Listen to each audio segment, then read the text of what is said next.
conflito que você está vivendo hoje é fruto das suas crenças. Se você nunca ouviu falar isso, acredite. Os seus resultados são frutos das suas crenças, independente de eles serem bons ou ruins. Mas isso colocado assim, de forma teórica, acaba ficando muito superficial e você não tem a real noção da profundidade do impacto que isso causa na tua vida. Então, eu vou te explicar um pouquinho na prática como é que isso acontece. A primeira coisa é você entender o que são crenças. O que são crenças? Quando você é formado, a sua mente ela vem limpa de registro. E do teu nascimento, da tua geração, até por volta dos 12 anos de idade, a tua mente vai captando informações e registrando essas informações. A maneira como essa mente capta, como ela recebe, os canais que ela recebe essa informação são os canais sensoriais. Os canais que a tua mente usa para captar essas informações são a tua audição, visão e sinestesia, que são as sensações que essas informações vão gerando no teu corpo. É como se você tivesse um mapa em branco e à medida em que você fosse vivendo as suas experiências, você fosse desenhando os seus caminhos no mapa, para ir registrando qual percurso você tem que fazer, qual é o trajeto que você deve fazer para chegar em determinado destino. A nível neurológico, essas crenças elas são conexões neurais, aquelas famosas sinapses neurais, que acontecem quando essa informação é registrada. E de duas formas elas podem acontecer. Através de repetição, é quando aquilo que você viu, ouviu ou sentiu aconteceu uma e outra vez, em que você foi absorvendo, registrando uma informação e ela foi se tornando uma convicção. Por repetição, de tanto que aquela informação foi repetida, você acabou criando aquela informação como uma verdade absoluta sua. Ou ela pode vir através de um forte impacto emocional, apesar de pontual, mas um impacto emocional tão profundo que registrou imediatamente ali, a nível neurológico, uma informação na sua mente de que aquele caminho, aquele trajeto vai te levar a um determinado destino.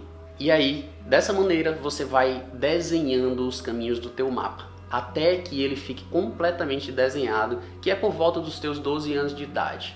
Aqui já vale lembrar uma coisa: o mapa não é território. O mapa do outro pode ser diferente do seu e não necessariamente o dele ou o seu estão corretos. E aí você me pergunta: Rodolfo, mas como é que eu não consigo perceber que existem essas tais de crenças e por que elas me conduzem de uma maneira que não é perceptível? Então, a regra básica da vida é a sobrevivência. E era isso que a tua mente buscava quando você ainda não tinha consciência, cognição sobre a realidade das coisas. Ela queria sobreviver. E à medida que ela foi vivendo experiências traumáticas, dolorosas, que dor para a mente significa ameaça à vida, seja ela de um ponto de vista físico ou emocional, a tua mente foi, como você ainda não tinha uma região do teu cérebro chamada hipocampo, que é o mestre de cerimônia das memórias, a tua mente foi armazenando esses registros, essas informações no sistema límbico, que é uma área do cérebro que faz a gestão das emoções. Então imagina só, você não tem acesso racional, cognitivo a essas memórias, mas a tua mente ela trabalha sob a forma de associação. Então hoje, já na fase adulta, quando você vive circunstâncias, experiências parecidas com aquelas da infância, a tua mente não vai te dar um acesso cognitivo sobre essa lembrança, sobre essa memória que você viveu naquela primeira infância. Ela vai te resgatar um mix de sentimentos parecidos com aqueles que você viveu naquele trauma que sofreu da infância. Então hoje a tua mente tem um modus operandi, uma maneira de funcionar que vai filtrar todas as informações que hoje os teus canais sensoriais captam. É como se fosse um feixe de luz que vai atravessar um prisma. Ele atravessa de uma maneira e do lado de lá ele vai tomar uma nova forma, uma nova cor, uma nova direção. Esse significado que a tua mente dá para aquela realidade que ela está percebendo vai disparar em você uma rede de sentimentos. Podem ser sentimentos tóxicos ou não, mas serão sentimentos que ela vai associar com as experiências que você viveu lá na época. E são esses sentimentos que vão fazer com que vão determinar a maneira com que você vai reagir. E é a maneira como você se comporta, age, reage que vai definir os teus resultados. Então, ao final da matriz, nós temos o teu sistema de crenças dispara uma rede de pensamentos, que é o significado que você dá a essa realidade. E isso determina em você um jogo de sentimentos aí dentro, que faz com que você reaja, se comporte de uma maneira que vai determinar os teus resultados, que necessariamente vão reforçar esse sistema de crenças, e você entra num ciclo vicioso. Deixa eu exemplificar para ficar ainda mais fácil para o seu entendimento. Vamos usar aqui como exemplo a realidade da crise do nosso país, essa realidade que nós temos vivido há alguns anos, que é uma realidade que todos nós estamos sendo submetidos. Porém, fica claro que algumas pessoas estão prosperando apesar da crise. E o que é que difere essas pessoas de pessoas que estão se endividando ou se afundando financeiramente? É exatamente a maneira como a mente delas percebe essa realidade chamada crise. Imagine que você passou toda uma infância recebendo informações negativas a respeito do dinheiro. Você viu seus pais sofrerem por falta de dinheiro, você ouviu coisas como o dinheiro é a raiz de todos os males, você sentiu a dor de não poder ter as mesmas coisas que as outras crianças por causa da sua situação financeira, e aí a sua mente construiu um sistema de crenças de escassez. Então hoje, talvez você acredite que dinheiro é algo muito difícil, você talvez tenha uma constante sensação de que vai faltar dinheiro a qualquer momento, que você não vai conseguir honrar com as suas despesas e até que você nunca vai ter o suficiente para desfrutar da vida dos sonhos. Daí, de repente, instala-se uma crise no país, as empresas começam a fechar, o país entra em recessão, a população diminui drasticamente o consumo do comércio, então tudo começa a vir abaixo. Como você acha que vai reagir? Lembra que a principal regra da vida é sobrevivência? Pois é, o melhor meio para conseguir essa estratégia da sobrevivência é através do dinheiro. Então, diante da crise, a tua mente vai pôr os óculos da escassez e vai ligar o botão do estado de emergência. Uma sensação de pânico, de ansiedade, de desespero, de insegurança. E, com esse mix de sentimentos, como é que você acha que você vai reagir? Imagine que você é um funcionário e, ao primeiro sinal de crise, você já entra com essa combinação sentimental tomando conta do teu corpo e de repente, mesmo sem saber se haverão demissões na sua empresa, você já começa a procurar emprego, você começa a soltar currículo, o seu desempenho no trabalho cai porque a única coisa que permeia a tua mente é a sensação de que a qualquer momento você vai ser demitido e não vai conseguir prover as contas da sua casa e provavelmente a sua demissão aconteça. Mas não necessariamente por conta da crise, e sim por conta do seu comportamento, do seu desempenho que te levou a um resultado. Se você for um empresário, provavelmente esse estado de alerta vai te fazer entrar num modo de contenção. Você vai pensar em enxugar gastos, talvez demitir algumas pessoas, talvez até as do comercial. Você vai negociar com seus fornecedores, comprar insumos mais baratos que pressupõem uma qualidade inferior. Talvez você pense até em mudar o seu ponto, a sua localização. E agora, a tua qualidade de entrega, o teu produto, o teu serviço, o teu atendimento, eles caem demais e de fato o seu faturamento cai junto. E não necessariamente por conta da crise, mas por conta da sua postura, por conta da leitura que a tua mente fez sobre uma realidade que todos estão passando. E é exatamente assim que acontece em todas as áreas da sua vida, seja financeira, profissional, relacional, emocional, tua saúde, tudo é definido pelo teu sistema de crenças. E é importante que você entenda que existem 3 níveis básicos de profundidade consciencial quando a gente fala sobre crenças. O nível 1 são as crenças a nível de convicções e certezas. Sabe, são aquelas opiniões que você tem a respeito de um produto, se você acha que ele é caro ou barato, quando você está fazendo uma leitura de algum profissional, de algum serviço e você julga que isso é bom ou ruim. Esse tipo de crença, numa simples conversa com bons argumentos, você pode mudar a sua opinião a respeito disso.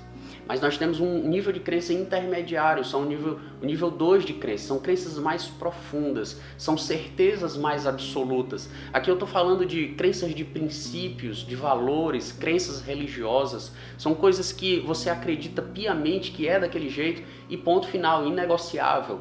Talvez até coisas que você generalize, por exemplo, os homens são todos canalhas, não existe casamento feliz, né? Não, enfim, qualquer coisa que você generalize e que você não reconheça as exceções é um tipo de crença profunda. Mas existe um nível de crença que é tão intrínseca no teu inconsciente que é tão profunda porque foi aquele conjunto de crenças que foi produzido na tua primeira infância, do 0 aos 5 anos de idade. Esses sim, eles te influenciam de uma maneira que você não chega nem a perceber. São as crenças mais profundas, são as crenças da pirâmide do indivíduo, crenças de identidade. Quem é você? Como você se enxerga? Qual é a tua autoimagem? Crenças de capacidade, do que você é capaz, o que você pode, e crenças de merecimento, o que você é merecedor de desfrutar, de ter, de realizar, de conquistar. E é dentro desse conjunto de crenças mais profundos que eu quero fazer a abordagem dessa videoaula hoje. Eu quero falar para ti sobre um conceito chamado os traços de caráter, que fazem parte do primeiro conjunto de crenças que um indivíduo forma.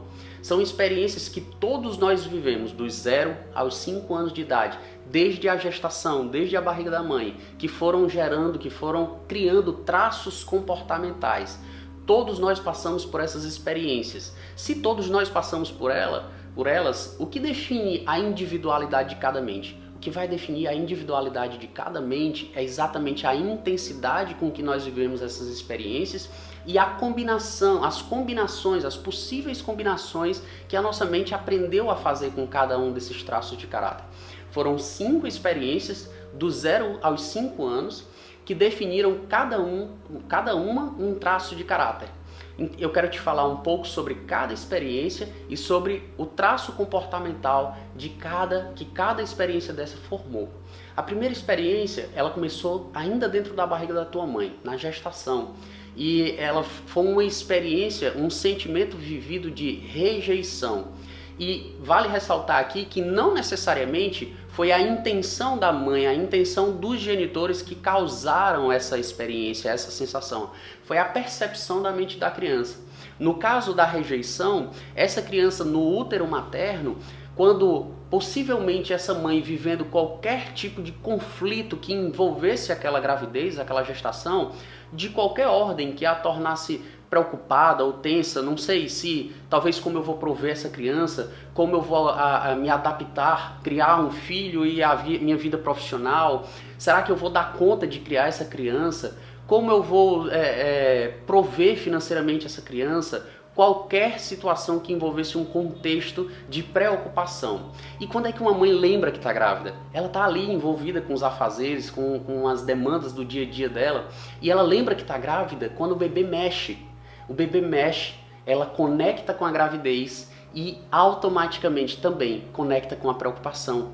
Então aquele útero que estava quentinho, confortável, nutrido, de repente, por conta do estado emocional daquela mãe, que entra em tensão, sofre uma diminuição da irrigação sanguínea e ele fica frio, desconfortável, tenso.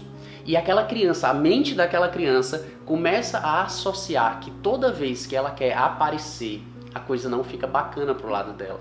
Então ela começa a sentir a dor da rejeição. E o traço de caráter que é formado nessa dor são pessoas geniais, criativas, porque o processo de desenvolvimento neurológico dela nessa fase estava todo na mente.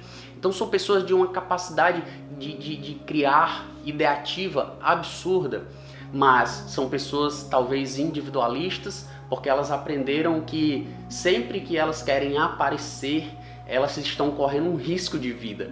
Sempre que elas querem se manifestar, algo pode ficar ruim pro lado dela. Então são pessoas que precisam de um tempo maior nas suas cavernas, são pessoas que não têm tanta afinidade ao toque físico, são pessoas dos bastidores. Segunda experiência vivida é ao nascer, do 0, primeiros passos, até 1 ano de idade. E aqui eu estou falando para você de uma experiência vivida do abandono. Imagina que aquela criança, depois de 9 meses, colocada lá no útero, grudada fisicamente com a sua mãe, de repente é apartada e já não tem mais aquela conexão integral com a sua mãe de uma maneira física. E ela sente a dor do abandono. E aí desenvolve um traço de caráter da oralidade, é o oral. Por quê? Qual o maior recurso que essa criança tem? O maior recurso que ela tem é a boca. Ela usa a boca para se alimentar, para reclamar, para pedir algo, para se conectar com a mãe, tudo através da boca. Então, pessoas com um traço de caráter oral alto são pessoas de grande poder de conexão, são pessoas sentimentais, são pessoas que sensibilizam outras pessoas, se conectam muito fácil com essas outras pessoas. Terceira experiência, a experiência da manipulação. Aqui nós estamos falando de uma época entre 1 e 2 anos e meio de idade. É quando essa criança já está aprendendo a falar alguma coisa, já está aprendendo a andar, já está aprendendo a interagir com as outras pessoas, ela está na fase do fazer. E aí, claro, é muito bonitinho ver aquela criança ali naquela fase, aprendendo a fazer tudo, fazendo tudo. E é natural que os pais ou outras pessoas fiquem estimulando essa criança a fazer coisas. Ah, fala papai, fala mamãe, olha, ele já sabe chutar a bola, ele já está aprendendo a andar. E aí aquela criança começa a associar que ela só é valorizada, ela só é admirada quando ela está fazendo alguma coisa da vontade dos pais ou da vontade de outras pessoas. Por esse excesso de estímulos, ela começa a associar que ela só é valorizada quando está fazendo alguma coisa que as pessoas pedem, e ela sente a dor de ser manipulada. E aí cria-se um traço de caráter chamado do psicopata. Eu já vou aqui fazer um adendo à nomenclatura, que não faz alusão aos nomes da psiquiatria. Mas o psicopata, o traço de caráter psicopata, é um traço de caráter que ele tem uma capacidade de persuasão maior. Sabe, ele sentiu a dor da manipulação, então ele aprendeu como o traquejo de como influenciar as pessoas, como persuadir as pessoas para que ele não sofresse isso. Então é um tremendo articulador, um ótimo negociador, um ótimo influenciador, um ótimo líder, gosta de liderar. Então esse é um traço de caráter formado pela dor da manipulação. Quarta experiência, a experiência da humilhação. Aqui nós estamos falando da fase de 2,5 a 3 anos e meio, mais ou menos, que corresponde à fase do desfraude. É quando essa criança, sim, agora já tem um entendimento das coisas, já sabe se comunicar, já sabe falar, já sabe mais ou menos o que é que as coisas significam, mas ela ainda não tem o controle do esfíncter. Ela ainda não tem o controle das genitálias dela. Então ela não tem a sensibilidade e o controle para segurar o cocô e o xixi. Mas apesar de ela já saber que aquilo é cocô, então naturalmente ela faz nas calças e ela se sente humilhada, envergonhada, porque ela está cagada. Natural. E ainda acontecem padrões de pais que repreendem. Isso agrava ainda mais o traço de caráter. O traço de caráter que é formado dessa experiência de humilhação é o traço de caráter do masoquista, que também não faz nenhum tipo de alusão à nomenclatura da psiquiatria. Mas são pessoas mais introspectivas, mais temerosas, mais introvertidas, que precisam ter o controle do cenário para não dar um passo em falso e serem humilhadas, envergonhadas, repreendidas novamente. São pessoas altamente consistentes por isso, elas precisam planejar tudo e elas têm uma necessidade de previsibilidade para não correr o risco das coisas saírem do seu controle. Portanto, por isso que tem uma tendência a serem disciplinadas, consistentes e rotineiras, porque elas gostam de rotina, elas gostam de prever o que vai acontecer. E por último, quinta experiência, a experiência da traição. Essa experiência é vivida por volta dos 3,5 aos 5 anos de idade. É quando começa a aparecer naquela criança uma certa energia sexual. E ela olha no entorno e ela percebe que todas as pessoas se combinam em pares. Existe o papai, a mamãe, o vovô e a vovó, o tio e a titia. E aí acontece o fenômeno que Freud chama de complexo de Édipo, que é o primeiro amor de toda criança, sempre é o seu genitor do sexo oposto. Aquela criança começa a desenvolver um amor platônico por seu pai, se for uma menina, e por sua mãe, se for um menino, e ela sente a dor da traição. Por quê? Porque eu sou ali a princesinha do papai e o príncipezinho da mamãe, mas o papai e a mamãe, eles na verdade eles se relacionam com seus cônjuges, vão para a cama com seus cônjuges, beijam na boca dos seus cônjuges. E como é que eu percebo o meu genitor de mesmo sexo? Os meus genitores, como é que eu percebo? Para mim, eles são as referências de perfeição. Então, eu, menino, que perdi para o meu pai, eu perdi a minha mãe para o meu pai, por que eu perdi?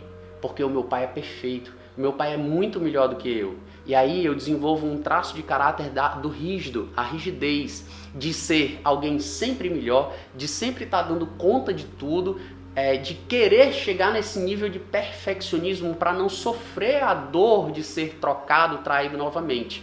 E a maneira que o rígido encontra de fazer isso é justamente se ocupando, dando conta de tudo, abraçando o mundo com as pernas, querendo fazer tudo que está ao seu alcance e o que não está, para provar que ele dá conta, que ele não sai de cima do salto. Basicamente isso. Os traços de caráter funcionam mais ou menos como o filme Divertidamente, aquela animação da Pixar. São 5 personagens que estão aí, dividindo a mesa de comando da tua mente, cada um representando um traço de caráter.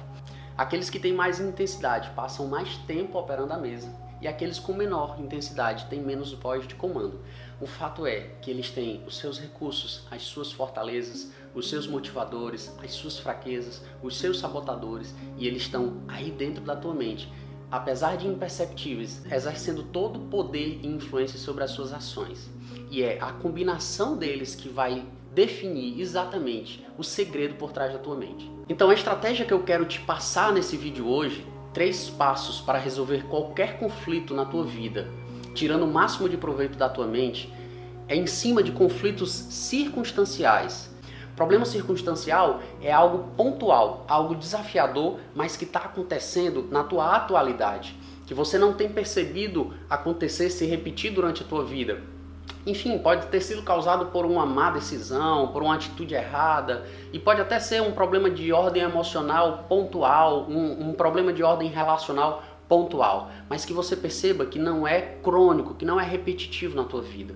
Para esse sim, eu quero fazer uma abordagem e te dizer 3 passos básicos para você resolver qualquer natureza desse tipo de conflito. O passo número 1 é você entender exatamente quais são os precisos percentuais de cada traço de caráter na tua mente. Por que isso? Porque é assim que você vai entender exatamente o que te motiva, o que te sabota, o que te impulsiona, quais são teus pontos fortes, o que tua mente busca, por que ela age, pensa, sente como ela faz isso. Sem esse primeiro passo, é impossível sequer jogar o jogo. É como se você estivesse no estádio completamente escuro e sem ver o manual, sem saber como é que as regras do jogo funcionam. Você não conhece seus jogadores, você não enxerga as traves, a bola, não tem a menor noção. No máximo você vai correr desgovernado, se esbarrar nos outros jogadores, pode até acertar a bola eventualmente, mas dificilmente vai fazer o gol. Conhecer exatamente sobre os teus traços de caráter é como se todos os refletores do estádio acendessem. Você passa a enxergar cada um dos seus jogadores, enxergar a bola e, portanto, você pode escalar o melhor time para ganhar esse jogo de goleada. Mas a pergunta é, como descobrir com precisão qual é a exata distribuição dos traços de caráter na minha mente? Como seria bom se existisse um eletroencefalograma dos traços de caráter, uma máquina capaz de calcular com precisão os exatos percentuais de cada traço na mente das pessoas. Isso seria libertador. Imagine a humanidade podendo jogar o jogo, conhecendo exatamente o seu time, os seus jogadores, seus pontos fortes e fracos. Eu acredito que um dia nós chegaremos lá. Mas, enquanto isso não chega, eu quero te revelar algo surpreendente. O corpo físico é uma extensão da sua mente. E o que é que isso quer dizer? Isso quer dizer que o teu corpo físico foi moldado pelos teus traços de caráter como uma estratégia de sobrevivência. Grande parte da sua aparência física é uma condição genética, mas uma pequena parte dela, nuances no seu rosto, na sua boca, nos seus olhos, no seu tronco, no seu quadril, nas suas pernas, foram estratégias usadas pela sua mente para sobreviver em meio ao caos que ela estava vivendo. Desde o início do século XX, os precursores da psicanálise já estudavam a mente e os seus reflexos no corpo. Desde então, esse conceito foi profundamente ampliado, dando origem ao que hoje é o meu trabalho, a análise física corporal dos traços de caráter. Depois de quase um século de pesquisas e estudos científicos, foi possível chegar a uma conclusão de quais são os traços, quais são as características físicas que a mente deixa no corpo, quais são os traços de caráter responsáveis por aquelas marcas específicas. E melhor ainda, qual a intensidade desse traço de caráter, de acordo com aquele aspecto específico. Sem que você me responda nenhum questionário, ou mesmo que eu saiba qualquer coisa ao teu respeito. Apenas fazendo a tua análise física e corporal, eu posso dizer exatamente, precisamente, quais são os percentuais de cada traço de caráter na sua mente. E, portanto, dizer exatamente como a sua mente funciona, o que você pensa, o que você sente, como você reage, como se comporta.